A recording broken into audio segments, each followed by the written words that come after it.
पुढची बातमी आहे छत्रपती संभाजीनगरातल्या एका मिसिंग प्रकरणाच्या चौकशी दरम्यान तिघा मुलींना पोलिसांनी विनाकारण डांबून ठेवलं तसंच जातीवाचक शिवीगाळ केली असा गंभीर आरोप संबंधित मुलींनी केलाय। या प्रकरणी कोथरूड पोलीस ठाण्यामध्ये अॅट्रॉसिटी कायद्यानुसार गुन्हा दाखल करण्यात यावा यासाठी या मुलींनी पुणे पोलीस आयुक्तालयात रात्री उशिरापर्यंत ठिय्या आंदोलन केलं। मध्यरात्री 3 वाजेपर्यंत हे आंदोलन सुरू होतं, मात्र पोलीस प्रशासनानं तपास अधिकाऱ्यांविरोधात अॅट्रॉसिटीचा गुन्हा दाखल करण्यास ठाम नकार दिला। त्यामुळे निषेध म्हणून आंदोलनकर्त्या मुलींनी पोलिसांकडून देण्यात आलेल्या नकाराचा पत्रस्वरूप कागद हा आयुक्तालयातच फाडून जाहीर निषेध केला। या आंदोलनादरम्यान सुजात आंबेडकर, आमदार रोहित पवार यांच्यासोबतच वंचितचे कार्यकर्ते मोठ्या संख्येने होते। पोलिसांच्या भूमिकेविरोधात आंदोलन सुरूच राहणार असल्याचा इशारा देण्यात आला। अद्यापही या प्रकरणी कोणत्याही प्रकारचा गुन्हा कुणावरही दाखल झालेला नाही। लेवलला पोलीस अधिकारी बोलू शकतात। आज कुठल्या युगात आहोत आपण? संविधानाने आपल्या सर्वांना हक्क दिलेला आहे। महामानवांनी कसं स्वाभिमानाने जगायचं हे आपल्याला तिथं शिकवलंय। कुठलाही भेदभाव न पाळता, जातीवाचक न बोलता, जाती धर्माच्या पलीकडे जाऊन माणुसकी म्हणून त्या ठिकाणी जगणं आपल्याला या सगळ्या महामानवांनी शिकवलेलं आहे। आणि इथं पोलीस अधिकारी अशा लेवलला जाऊन बोलत असतील हे योग्य नाही। या महिलांचं आणि इथं असणाऱ्या सामाजिक कार्यकर्त्यांचं आमचं सगळ्यांचं मत आहे की त्या मुली म्हणतायत तशा पद्धतीने तिथं असणाऱ्या पोलीस अधिकाऱ्यांवर कारवाई ही झालीच पाहिजे। कुठला तरी पोलीस औरंगाबादमधनं येतो आणि हे सगळं कोणाच्या तरी घरामध्ये घुसतात।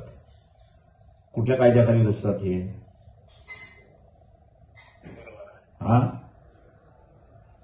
पोलिसाला लायसन्स तर दिलेलं नाही ना, त्याच्यामुळे FIR नोंदून घ्या ना, चौकशी होत राहील त्याच्यामध्ये। नाही 2 दिवस नाही, ताबडतोब झाली पाहिजे FIR। कदम 2 दिवस नाही, FIR ताबडतोब नोंदवल्या गेली पाहिजे। नाहीतर मी त्यांना सांगतो तिथं धरणा देऊन बसा, FIR नोंदवा म्हणून। म्हणजे औरंगाबादची पोलीस पुण्यात काय येते? पहिला प्रश्न, त्याची परमिशन होती का? दुसरा प्रश्न, फोन ट्रेस का केला? तिसरा प्रश्न, त्याची परमिशन होती का? चौथा प्रश्न। 3 पोरींच्या घरी पोलीस घुसले। औरंगाबादचे फक्त 1 पोलीस महिला होती, बाकी सगळे पुरुष होते। त्यांच्याकडे वॉरंट होते का? सिव्हिल ड्रेस वरती उभे होते, ते अलाउड नाहीये। त्यांच्याकडे वॉरंट होतं का? मुलींना उचलायला, त्यांना दिवसभर रिटेन करायला त्यांच्याकडे परमिशन होती का?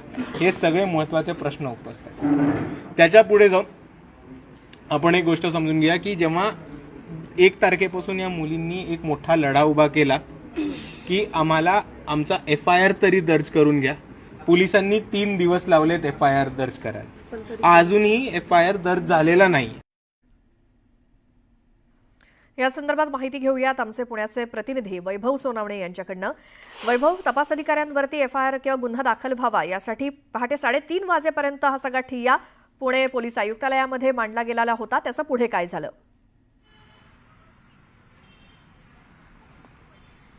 श्वेता, या सगळ्या प्रकरणामध्ये या 3 मुली, काही दलित संघटना, त्यांच्यासोबत काही पुरोगामी संघटना यांनी काल रात्री 8:30 वाजल्यापासून पोलीस आयुक्तालयामध्ये ठिय्या आंदोलन केलेलं होतं। सहपोलीस आयुक्तांशी बोलले, अतिरिक्त पोलीस आयुक्तांशी सुद्धा ते बोलले।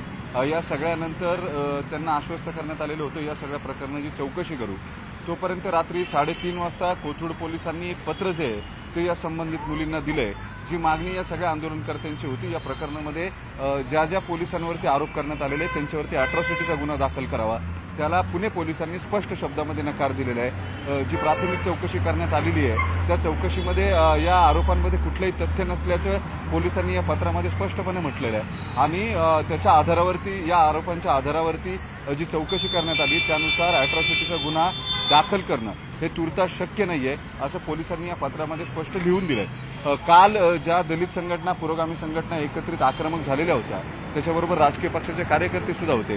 रोहित पवार होते, सुजात आंबेडकर होता आणि अंजली आंबेडकर या सुद्धा तिथं आलेल्या होत्या।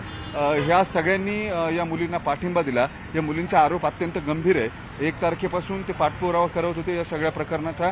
काल हे प्रकरण अत्यंत चिघळलेलं होतं, दलित संघटना आक्रमक झाल्या या सगळ्यानंतर पोलिसांची भूमिका मात्र स्पष्ट आहे. जी तक्रार करण्यात आलेली आहे या तक्रारीतच मूळ तथ्य नाहीये. अशा पद्धतीची कुठली घटनाच घडली नाही असं पोलिसांचं लेखी उत्तर जे आहे ते या संबंधित आरोपकर्त्या मुलींना देण्यात आलेलं आहे. त्याच्यामुळे या प्रकरणात नेमकं काय होतं हे पाहणं महत्त्वाचं असणार आहे. दुसऱ्या बाजूला पोलिसांची बाजू घेऊन उजव्या संघटनांचे कार्यकर्ते जे आहेत तुषार दामगुडे असतील किंवा निवेदिता एकबोटे असतील यांनी सुद्धा पोलीस आयुक्तांना पत्र दिलंय आणि या अशा पद्धतीनं पोलिसांना वेठीस धरून किंवा वरिष्ठ अधिकाऱ्यांना वेठीस धरून पोलिसांवरती कारवाई करा अशी मागणी करणं आणि त्या संदर्भातले कुठलेही पुरावे न देणं हे सुद्धा योग्य नाहीये.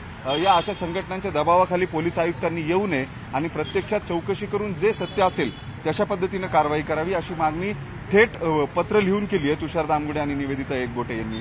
त्याच्यामुळे हा मुद्दा जो आहे तो आता केवळ अॅट्रॉसिटीचा किंवा संबंधित मुलींना जातीवाचक शिवीगाळ केल्याचा राहिलेला नाहीये, तर याच्यामध्ये दोन्ही बाजूंचे राजकीय जे प्रतिनिधी आहेत त्यांनी याच्यामध्ये उतरून हा विषय आपापल्या हातामध्ये घेतलाय. त्याच्यामुळे तो जास्त पॉलिटिकली चिघळताना दिसतोय किंवा राजकीयदृष्ट्या हा विषय जो आहे तो जास्त चिघळताना दिसतोय.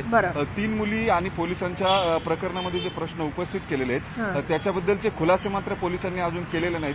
जे आक्षेप मुलींनी नोंदवलेले होते, वॉरंट होता का, बेकायदा घरामध्ये कसे आले किंवा सिव्हिल ड्रेसवर कसे आले, अशा अनेक गोष्टींची उत्तरं जी आहेत ती पोलिसांकडून खरं देता येऊ शकतात. त्याच्यामध्ये तांत्रिक गोष्टीही असतात.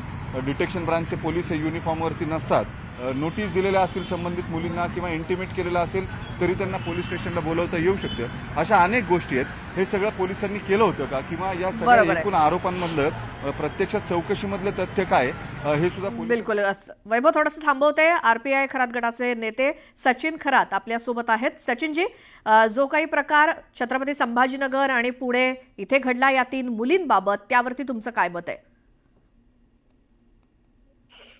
काल जो परवा दिवशी हा प्रकार जो घडलेला आहे, परंतु महत्वाचं या प्रकरणामध्ये संभाजीनगर मधून एक पीडित मुलगी पुण्यामध्ये येते. तिला मदत ह्या ज्या 3 सामाजिक कार्यकर्ता आहेत ते तिला मदत करतात. मदत केल्यानंतर याच मुलींच्या घरामध्ये पोलीस येतात आणि पोलीस त्यांना सांगतात की त्यांना तुम्ही लवकर आवरा, तुम्हाला घेऊन जायचं. आणि त्यांना घेऊन गेल्यानंतर त्यांना अश्लील भाषेमध्ये बोलतात, त्यांना जातीवाचक भाषेमध्ये बोलतात असं या 3 या महिला कार्यकर्त्याचं स्पष्टपणे मत आहे. आणि बोलल्यानंतर अश्लील भाषा नुसती नाही तर जातीवाचक अतिशय विचित्र पद्धतीने भाषा बोलली गेली असं या 3 मुलींचं सामाजिक कार्यकर्त्यांच्या मुलींचं मत आहे. दिवसभर या मुली आंदोलन करतात. नंतरच्या काळामध्ये संध्याकाळी सीपी ऑफिसला सुद्धा जाऊन बसतात. मी स्वतः संध्याकाळी 11 वाजता स्वतः सीपी ऑफिसला गेलो होतो.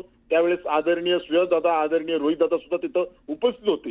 यानंतर आमची मीटिंग झाली पोलीस अधिकाऱ्यांबरोबर. त्यांना आम्ही अॅट्रॉसिटीची मागणी केली आणि या ज्या मुली आहेत पीडित मुली यांनी लेटर दिलं होतं की अॅट्रॉसिटीचा गुन्हा दाखल झाला पाहिजे, परंतु त्या प्रकरणामध्ये अॅट्रॉसिटीचा गुन्हा दाखल होत नाही, हे प्रथमदर्शी घडलेलं दिसत नाही असं पोलिसांनी पत्र दिलं. परंतु मुळात महाराष्ट्र राज्यामध्ये जर हे प्रकरण नेत्याच्या मुलीबद्दल जर घडलं असतं तर लगेच गुन्हा दाखल झाला असता. मुळात पुणे शहराची ओळख ही ज्ञानज्योती सावित्रीबाई फुले यांची ओळख आहे आणि या सावित्रीच्या लेकींना जर तुम्ही जातीवाचक शिवागाळ करत असाल, अश्लील बोलत असाल तर साधा गुन्हा देखील अॅट्रॉसिटीचा गुन्हा दाखल होत नसेल, लैंगिक अत्याचाराचा गुन्हा दाखल होत नसेल, ते नेमकं राज्य नेऊन ठेवलंय कुठं? आमची स्पष्ट मागणी मुख्यमंत्री साहेबांना मागणी, मुख्यमंत्री साहेब की दलित मुलीला जातीवाचक तुम्ही म्हणजे बोलता येत ना तरी मी बोलतो, तुम्ही महारा मांगाचे आहेत का, तुम्ही असेच आहेत का, हे शब्द वापरण्यात आले असं त्या मुलींचं मत आहे ना. आमची मागणी आहे माननीय मुख्यमंत्री साहेब, आपण या प्रकरणामध्ये लक्ष द्या.